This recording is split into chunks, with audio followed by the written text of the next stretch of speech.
बच्चों, आज हम करने वाले हैं आपका 11th क्लास का फर्स्ट चैप्टर फिज़िकल वर्ल्ड।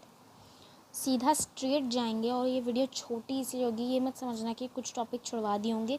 पूरा एनसीईआरटी का एक एक टॉपिक लिया है, बस पूरा एनसीईआरटी नहीं पढ़ाया हो। और 11th क्लास में तो आप एनसीईआरटी के भरोसे बिल्कुल ना रहिएगा। क्लास 10th में भी आई गेस नहीं ही यूज़ करी होगी एनसीईआरटी, क्योंकि उसमें सिर्फ एग्जाम्पल होते हैं, डेफिनेशन होती ही नहीं है जिसकी आपको सख्त ज़रूरत होती है। ठीक है, क्योंकि पेपर में तो आपको डेफिनेशन लिख के आनी है ना। ठीक है, चलो ये तो हो गई बातें। अब हम अपना फिज़िकल वर्ल्ड स्टार्ट करते हैं।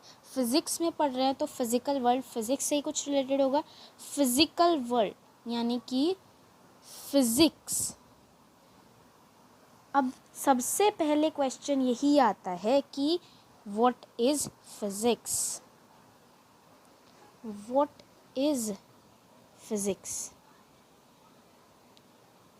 What is physics? ये जानना है। चलिए मैं आपको डेफिनेशन भी कराऊंगी, साथ साथ हम समझते भी चलेंगे और बेस्ट एग्जाम्पल से समझाया जाएगा। So you don't need to worry कि कुछ छूट ना जाए। ठीक है, नोट्स के फॉर्म में मैं आपको पूरा लिखवाऊंगी, तो आपको क्या करना है, सुनना भी है और साथ में लिखना भी है, क्योंकि इसकी पीडीएफ तो मैं दे ही दूंगी, पर अपने नोट्स इज़ द बेस्ट। सबसे पहले क्वेश्चन आता है हमारे पास, व्हाट इज़ फिज़िक्स। फिज़िक्स है क्या? आखिर हम पढ़ते तो है, पर कभी सोचा नहीं कि फ़िज़िक्स का मतलब जान लिया जाए। क्या होती है फ़िज़िक्स? रंग बिरंगे पेनों से पढ़ाऊंगी ताकि मज़ा आए आपको पढ़ने में। ठीक है, फ़िज़िक्स क्या है? सिंपली स्ट्रेट जाएं तो फिज़िक्स क्या है? नेचर। फिज़िक्स क्या है? नेचर। ठीक है, तो इससे एक सिंपल सी बेसिक डेफिनेशन क्या निकलती है? फिज़िक्स एक ऐसा बेसिक लॉ है। फिज़िक्स एक ऐसा बेसिक लॉ है नेचर का, ऑफ नेचर। Simple straight. अब इसके एक दो डेफिनेशन देख लेते हैं कि आप पेपर में किस तरह से लिख के आओगे। ठीक है, डेफिनेशंस भी तो ज़रूरी है ना, आपको लिखनी होती है पेपर में। और अभी ना कोई रश नहीं है, तो आप एक लेक्चर एक टाइम पे देखा आपने, अभी ये तो खाली सिर्फ एक ही लेक्चर में वो कंप्लीट होने वाला है। बाकी और चैप्टर्स के रश मत करना और साथ साथ रिवाइज भी करना। क्या है फिज़िक्स? एक ऐसा, इट इज़ द लॉ। अभी बोला ऊपर में बेसिक लॉ, सो वही मैंने रिपीट किया, इट इज़ द लॉ, साथ में and principles that governs the universe।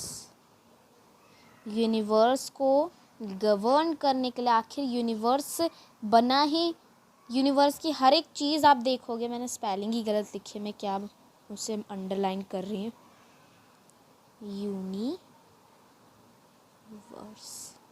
ठीक है, अब अंडरलाइन करते हैं। तो सिंपली स्ट्रेट लाइक दैट कि फिज़िक्स एक ऐसा लॉ है, एक ऐसा प्रिंसिपल जो कि हमें क्या करता है, यूज़ में क्या आता है, ये गवर्न करता है यूनिवर्स को। हर एक लॉ हर एक मोमेंट पे आपको मिलेगा, आप कुछ भी करने जाओ। ठीक है, अब एक और डेफिनेशन देख लेते हैं। क्यों इतनी डेफिनेशंस देख रहे हैं? कुछ भी लिख के आ सकते हो। एक बहुत ही ज़्यादा फालतू सी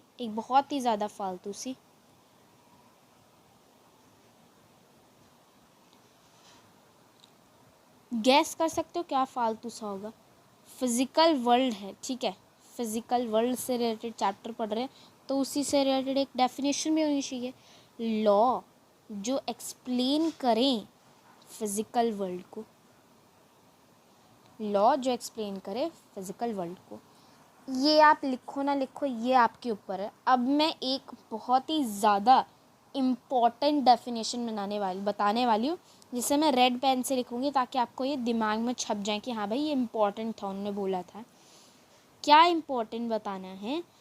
ये बहुत ही ज़्यादा इम्पोर्टेंट। कोई सी भी डेफिनेशन इसमें से मत लिखो, पर ये वाली ज़रूर लिखना। ठीक है, इट टेल्स, पहले सुन लो, it tells us why and how, ये हमें बताती है, फिज़िक्स एक ऐसी चीज़ है जो हमें बताती है और समझाती है why and how things behave या थिंग्स वर्क, थिंग्स बिहेव और हाउ थिंग्स बिहेव और how things work as they do and helps us to predict the future.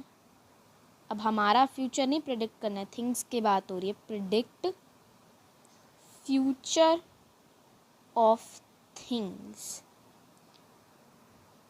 ठीक है, सिंपल स्ट्रेट जाएंगे, अंडरलाइन भी करा देती हूँ जो इम्पोर्टेंट है। पहले तो फिज़िक्स क्या है, वो हमें बताती है कि क्यों और कैसे चीज़ें काम करती हैं, बिहेव करती हैं, क्योंकि हमें वो हेल्प करती है फ्यूचर प्रिडिक्ट करने में। ठीक है, सिंपल। मैं इसे अलग से मार्क कर देती हूँ ताकि आपको ये और अच्छे से याद रहे। ठीक है, प्रिडिक्ट फ्यूचर। ठीक है, राइटिंग थोड़ी सी ख़राब है, राइटिंग पे ना जाना, बस अब नोट्स इजीली बन सकती हैं। ठीक है, इतनी भी ढंग से बेकार राइटिंग नहीं है। अब आप सोचते होगे फिज़िक्स तो ले ली, बट फिज़िक्स ऐसी है कि फिज़िक्स और मैथ्स में भी फिज़िक्स में भी मैथ्स घुस रही है, फिज़िक्स में भी मैथ्स घुसे जा रही है, तो मैथ्स लें फिज़िक्स लें एक ही बात हो गई। तो बेटा ऐसा है ना कि फ़िज़िक्स के बिना मैथ्स नहीं और मैथ्स के बिना फ़िज़िक्स नहीं। ठीक है, ऐसा है कुछ फ़िज़िक्स और मैथ्स का रिलेशन। नाउ अब हम आगे बढ़ते हैं, अब थोड़ा सा सीरियस टॉपिक पे आते हैं। सीरियस नहीं है, सिंपल है, नाम में ही चीज़ें छुपी रहती है, तो आपको इसमें कुछ सीरियसनेस तो है नहीं। ठीक है, कोई सीरियसनेस तो है नहीं। ठीक है, 2 fundamental principles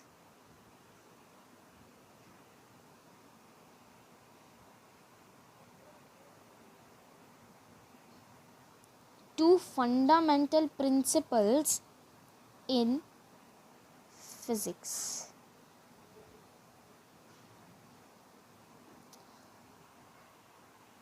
principles of physics पढ़ने वाले हैं हम यहाँ पर, fundamental principles in physics. First आपका है यूनिफिकेशन। गैसेस स्टार्ट हो चुके होंगे क्योंकि मैंने आपको पहले ही हिंट दे दिया। रिडक्शनिज्म।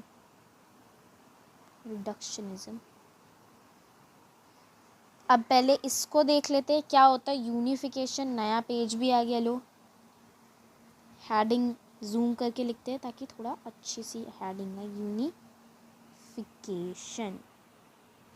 ठीक है, क्या होती है यूनिफिकेशन? यूनिफिकेशन नाम से ही पता लग रहा है, क्या? यूनाइट। एक ऐसा अटेम्प्ट, लिख लो इसकी डेफिनेशन लिख लो, अटेम्प्ट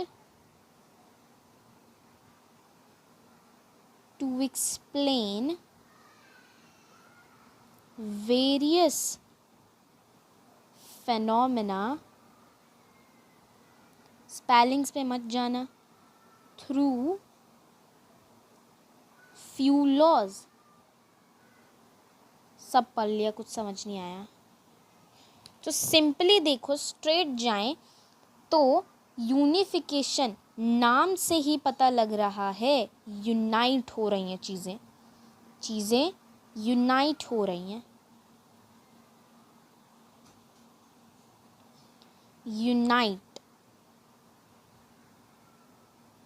यूनाइटिंग, यूनाइट, कुछ भी कह लो, सिंपली नाम से पता लग रहा है। तो ऐसे अटेम्प्ट्स, ताकि हम ऐसे अटेम्प्ट्स एक ऐसा लॉ निकाले, फ्यू लॉज निकाले जिससे ढेर सारे फेनोमेनास को एक्सप्लेन किया जा सके। ऐसे अटेम्प्ट्स साइंटिस्ट द्वारा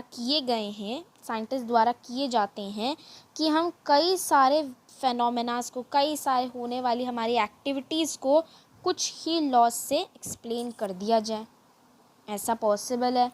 देखते हैं एग्जाम्पल। कि बोल तो दिया पर एग्जाम्पल तो दो हमें कि ऐसा रियलिटी में है भी कि हम खाली बोल देते हैं। तो एक एग्जाम्पल लेते हैं। चलो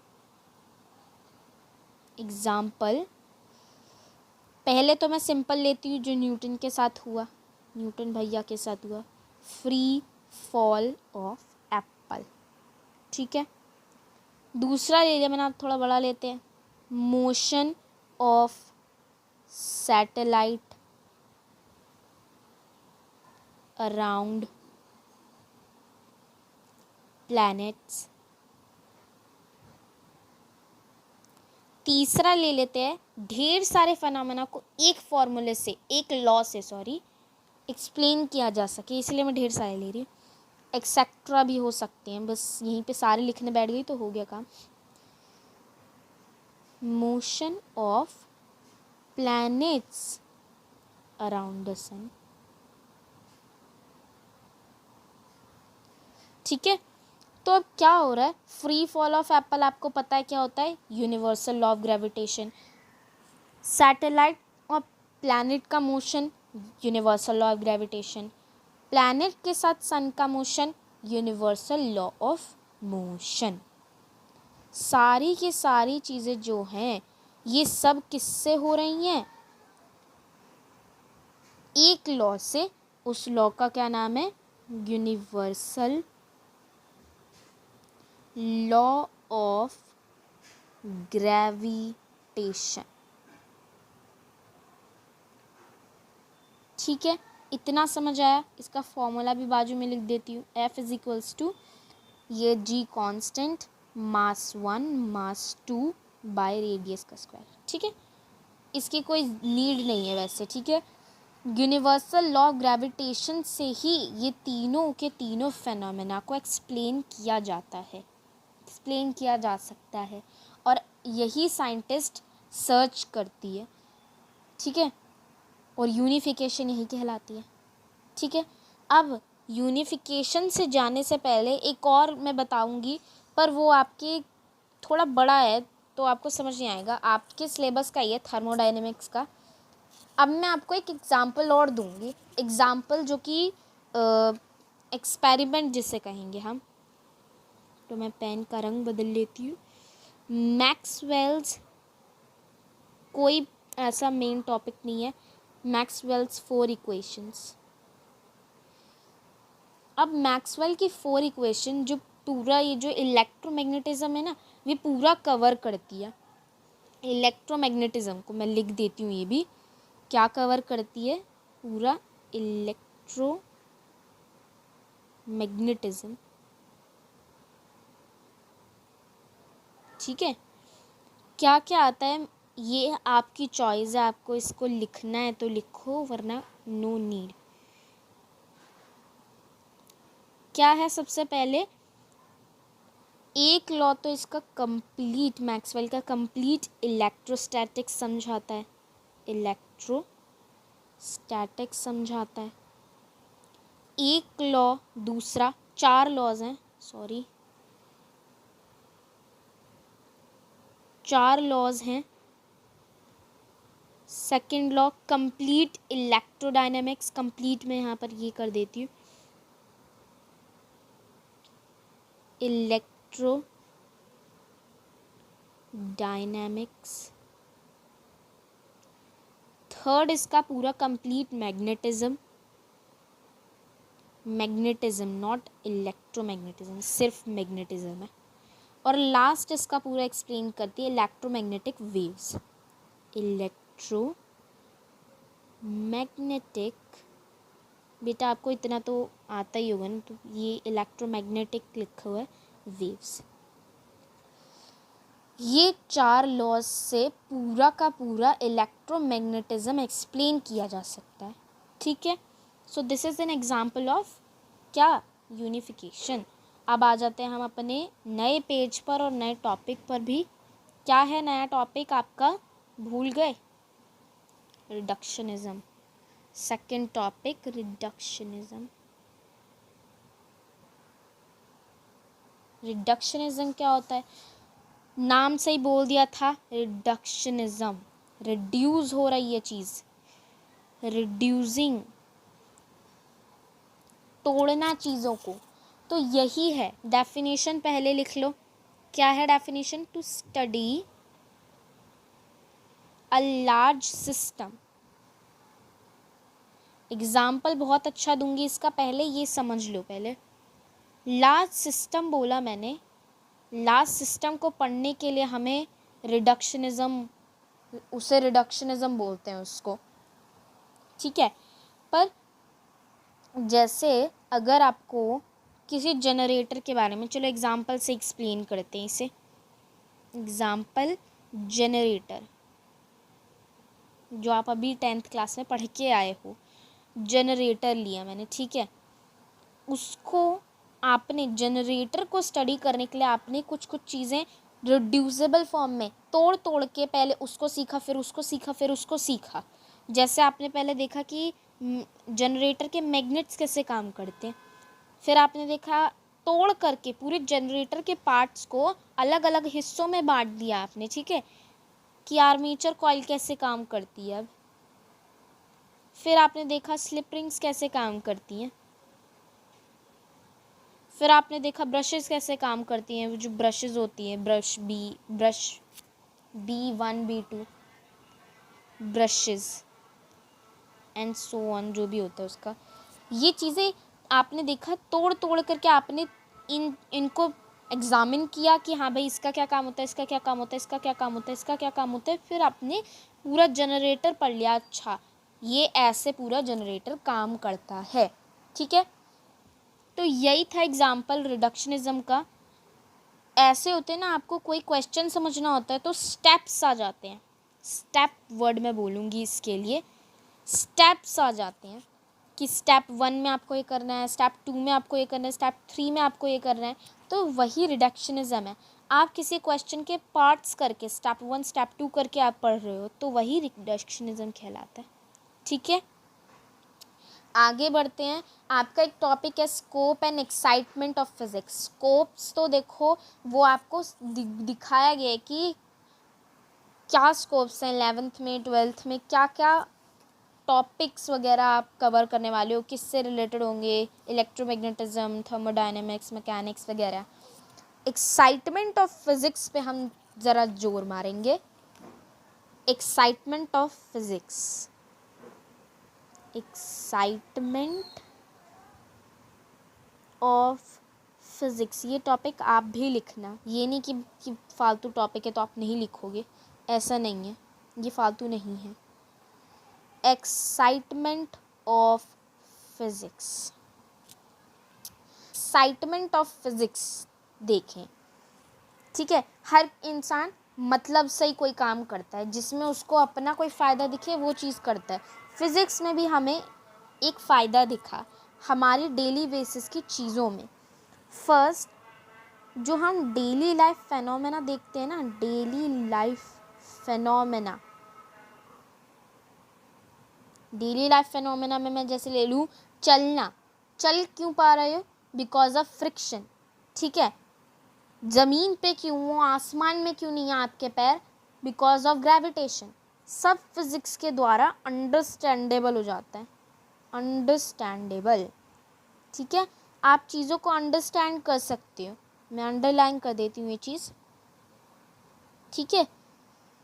सेकंड टॉप पॉइंट क्या है, क्यों आप इतना फिज़िक्स फिज़िक्स फिज़िक्स है। फिज़िक्स को हम एक्सपेरिमेंट के थ्रू, रियल लाइफ एक्सपेरिमेंट्स के थ्रू एक्सप्लेन कर सकते हैं, ठीक है। थर्ड, एप्लीकेशंस ऑफ फिज़िक्स, ठीक है, एप्लीकेशंस, यूजेस वगैरह। फोर्थ, यहीं पे लिख देती हूँ, फ्यूचर प्रेडिक्शन, ये तो अभी पढ़ लिया हमने, ठीक है। फ्यूचर जो है, फिज़िक्स जो है वो हमें फ्यूचर प्रेडिक्ट करने के लिए। अब आप बोलोगे भाई एग्जाम्पल तो दो, हम कैसे मान लें फ्यूचर प्रेडिक्ट कर लेता है फिज़िक्स। अभी स्टार्ट ही करिए पढ़ना, कैसे हम विश्वास कर ले फिज़िक्स पे। इसका बेस्ट एग्जाम्पल आप ले सकते हो गूगल मैप्स। अब मैं आपको एक एग्जाम्पल दूँ, यहाँ पर देती हूँ, चलो।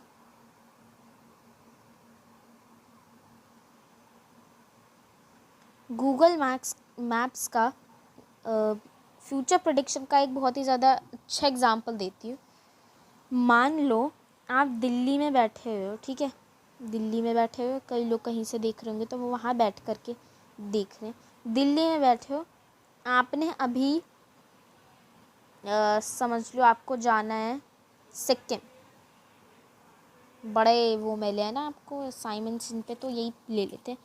दिल्ली से सिक्किम जाना है, आप घर बैठे पता लगा सकते हो कि आपको दिल्ली से सिक्किम जाने में कितना समय लगने वाला है। सो इज़न्ट दैट फ्यूचर प्रेडिक्शन?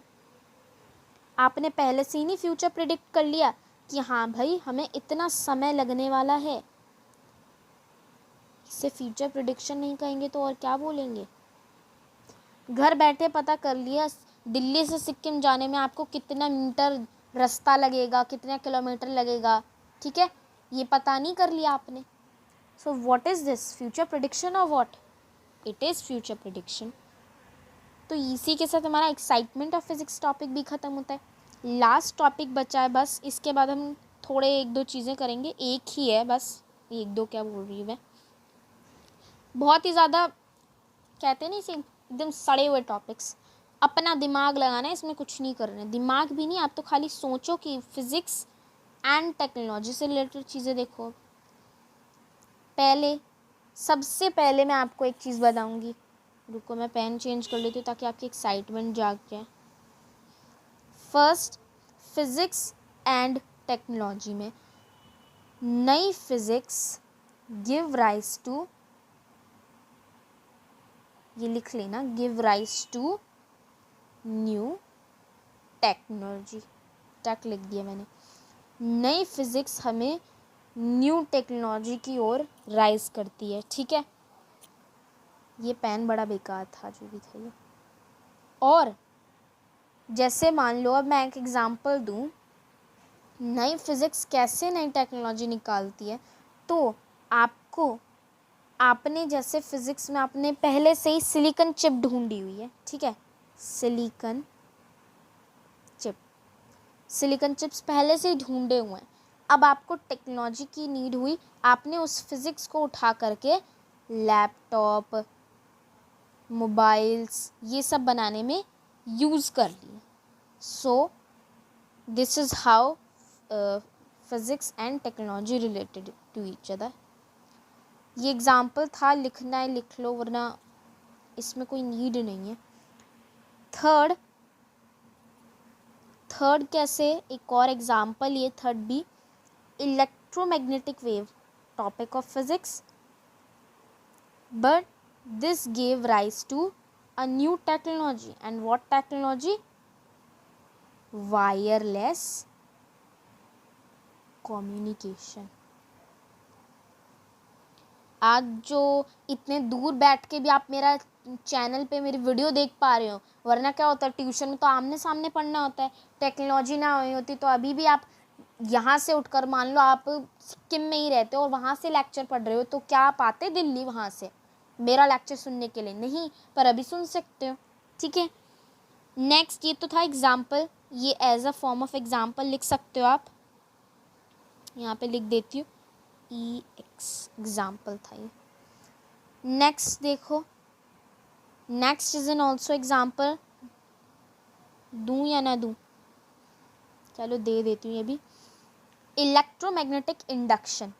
ये मैं बोल देती हूँ, इलेक्ट्रोमैग्नेटिक इंडक्शन जो है उसने ऑल्टरनेटिव करंट यानी एसी करंट्स को, ऑल्टरनेटिव करंट्स को राइज दिया, जिससे जनरेटर्स बने, ट्रांसफॉर्मर्स बने, ठीक है। अब आ जाते हैं, इसको एक और नोट डाउन कर लेना। फर्स्ट आपने क्या पढ़ा, new physics give rise to new technology. अब यहाँ हम उल्टा कर देंगे और वो सही भी है, ठीक है। क्या, need of technology need of technology give rise to new physics. आप बोलोगे कैसे एग्जाम्पल दो, हम क्यों मान लें ऐसे ही कि नीड ऑफ टेक्नोलॉजी राइज करती है नई फिजिक्स में। Need of technology new physics देती है। कैसे? आ जाओ एग्जाम्पल पे। अब स्टीम इंजन तो आपने पहले से बनाए थे फिजिक्स की हेल्प से, फर्स्ट वाले उससे फॉलो होता है, ठीक है। इंजन, स्टीम इंजन बनाए। स्टीम इंजन की ना प्रॉब्लम थी कुछ, ठीक है, और उसको सॉल्व करने के लिए फिजिक्स आई। Need of technology gave rise to new physics. और फिजिक्स ने क्या किया? अपना दिमाग लगाया फिजिक्स ने, डीजल इंजन बना दिया।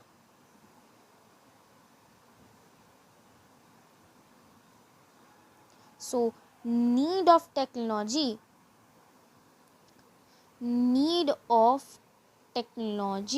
Gave rise to new physics, ठीक है।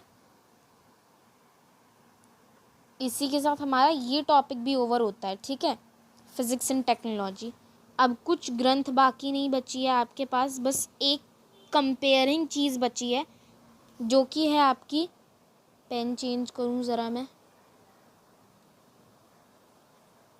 येलो क्यों ले लिया, तो दिखना भी नहीं है वो। Fundamental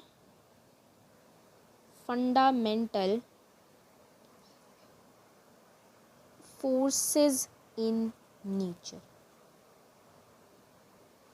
fundamental forces in nature. अब हम इसमें किसकी बात करने वाले हैं?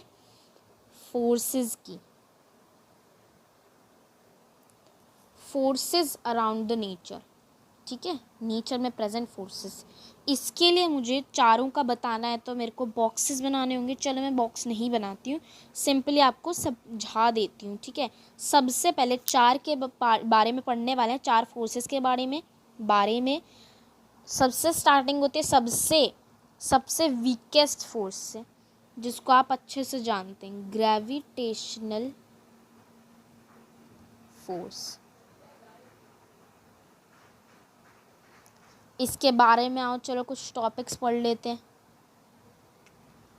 सबसे पहले आपको पता है किन बीच में एक्ट करते हैं? Between any two masses around the universe.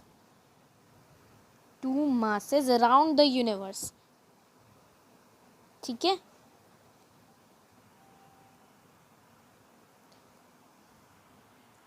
कहीं पे भी आप सन मून कहीं पे भी देख लो, सन मून प्लैनेट कुछ भी, सैटेलाइट वगैरह कुछ भी अराउंड द यूनिवर्स देखोगे, ये ग्रेविटेशनल फोर्स दो मासेस के बीच में ही एक्ट करता है।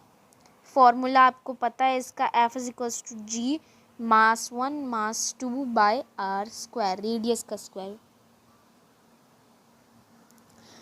ये सबसे वीकेस्ट फोर्स होता है, ठीक है, weakest force. But long range से मेरा मतलब क्या? ये अगर कोई चीज़ इन्फिनिटी पे भी खड़ी है तो वो उसके साथ ग्रेविटेशनल फोर्स में रहेगी। लॉन्ग रेंज इन्फिनिटी का मतलब है can act up to infinity.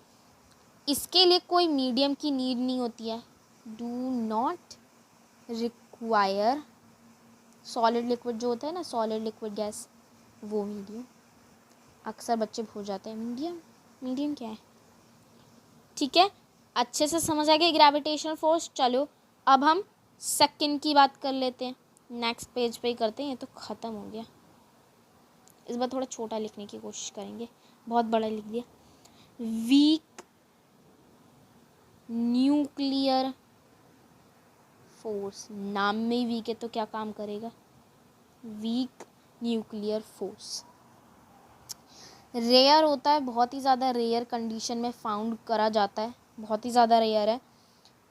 किसके बीच में एक्ट करता है ये आप जानते भी नहीं होंगे, इनका नाम न्यूट्रिनो एंड अदर पार्टिकल्स।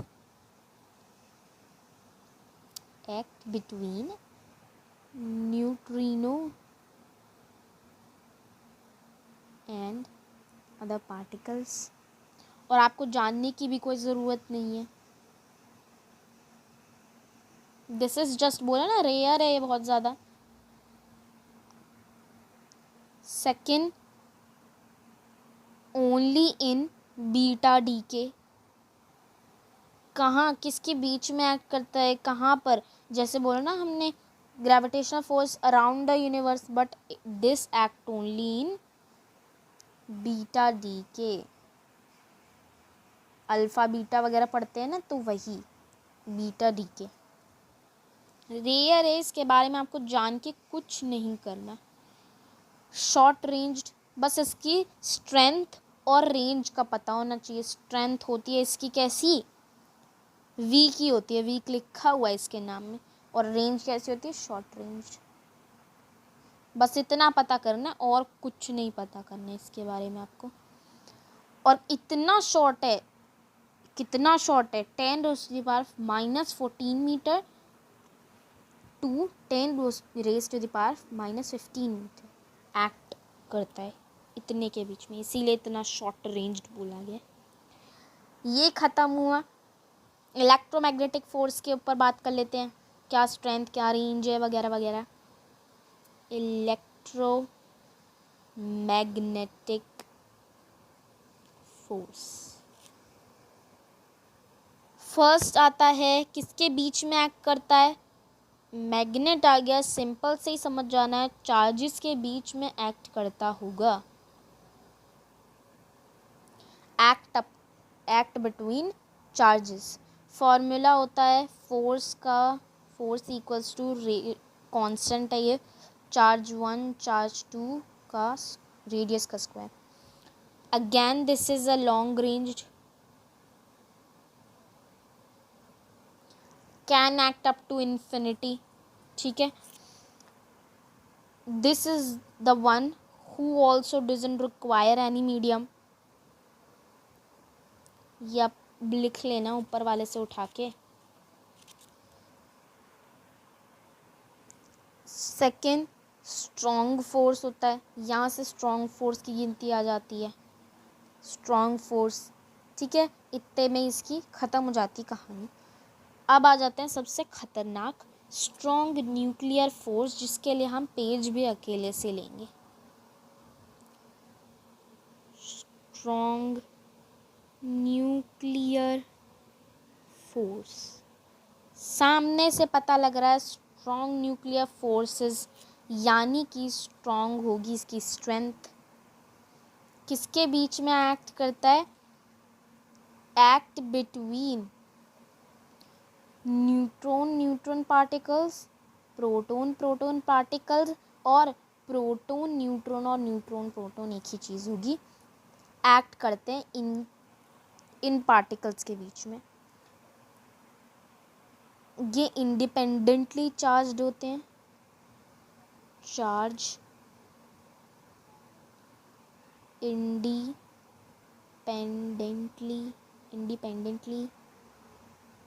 ठीक है। ये बेटा ये सब कुछ नहीं है, तो मैं इसे इरेज करूँगी तो सब मिट जाएगा, ठीक है। Next, strong range, sorry strong तो है ये, शॉर्ट रेंज। ऑफ कोर्स इसकी तरह ही होगा, 10⁻⁻14 मीटर टू 10⁻⁻15 मीटर। यहाँ पर जगह नहीं है, so leave it. Next, it is attractive and very stable. अब आप बोलोगे इसमें न्यूट्रॉन ले लिया, प्रोटॉन ले लिया, इलेक्ट्रॉन्स कहाँ गए? ये आई गेस नहीं आएगा क्वेश्चन, क्योंकि कहाँ आ गया ये, इलेक्ट्रोमैग्नेटिक में तो आ गए चार्जेस यही तो होते हैं। और फर्स्ट ऑफ ऑल स्टेबल आ गया तो दिमाग आ जाना चाहिए, अगर डम से डम बच्चा है स्टेबल आ गया तो उसने 10th क्लास में इतना पढ़ा हुआ है कि जो इलेक्ट्रॉन्स होते हैं वो तो भीख मांगते हैं स्टेबिलिटी की, इसीलिए कैटनेशन वगैरह शो करते रहते हैं, भीख मांगते हैं कि भाई हमें भी स्टेबल कर दो, हमें भी स्टेबल कर दो, हमें भी होना है स्टेबल, ठीक है। तो बट ये जो हैं न्यूट्रॉन, प्रोटॉन, ये सारे के सारे पहले से स्टेबल होते हैं और प्रोटॉन न्यूक्लियस में ही गिरे पड़े रहते हैं, इसीलिए वो स्ट्रॉन्ग न्यूक्लियस फोर्सेस में गिने जाते हैं, ठीक है। स्ट्रेंथ रेंज का पता लग चुका है, मेरे को वापस बताना तो है नहीं। स्ट्रॉन्ग न्यूक्लियर फोर्स का स्ट्रेंथ क्या होता है, स्ट्रॉन्ग। रेंज कैसे होती है, शॉर्ट। आ जाओ दूसरे पर, electromagnetic force, strong strength, strong force लिखा हुआ है, लॉन्ग रेंज्ड।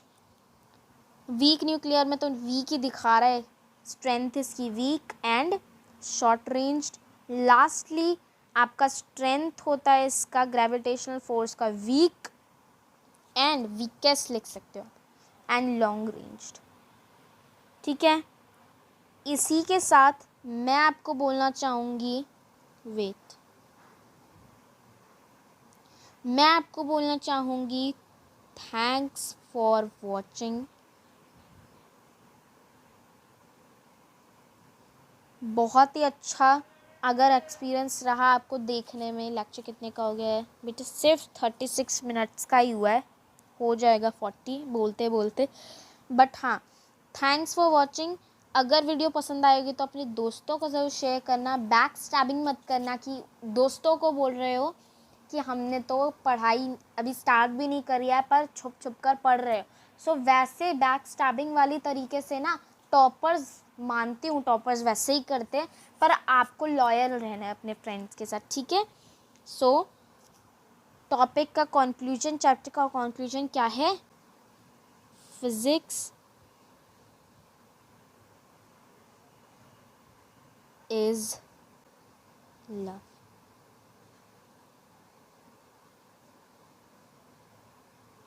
ठीक है, फिज़िक्स से प्यार करना सीख लो। फिज़िक्स अगर एक बारी आपने इससे दोस्ती कर ली ना फिज़िक्स से, तो आपको कोई टॉपिक मुश्किल नहीं लगेगा। सारे टॉपिक्स अगर मुझसे समझ के पढ़ोगे ना, एग्जाम्पल्स के साथ, बहुत ही अच्छे एग्जाम्पल, और मैं तो बहुत ही ज़्यादा वेट कर रही हूँ कब मैं आपको यूनिट्स एंड मेजरमेंट वाला चैप्टर पढ़ाऊँ, ठीक है। चलिए मिलेंगे उसी वीडियो में, नेक्स्ट वीडियो में केमिस्ट्री मैथ्स दोनों पढ़ाई जाएगी। सो तब तक के लिए बाय। लेक्चर करने के बाद ब्रेक ले लेना, तब तक के लिए बाय।